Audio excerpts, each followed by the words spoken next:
this machine, and here's a switch for power.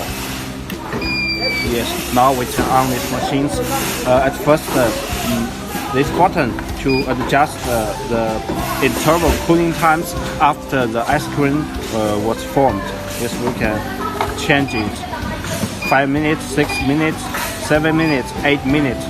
Yes, but the standard interval time is 5 minutes. And here, this two button is for adjust the hardness of ice creams.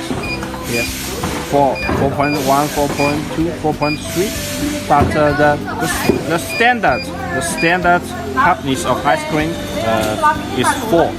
If you set the hardness at 4, you will get the best tasty ice creams. Yes, when you finish all this set, you can prepare the ice cream liquid. Yes, pour it into the tank. Then you need to at first press the clean button. Yes, press the clean button, and to let it fully stirring. Yes, fully stirring, and when it's stirring up for about 2 minutes, and you can stop it. Yes, stop it, and then you can begin to make ice creams. Yes, just press the auto button, and okay, it's began now. Yes, that's the whole process.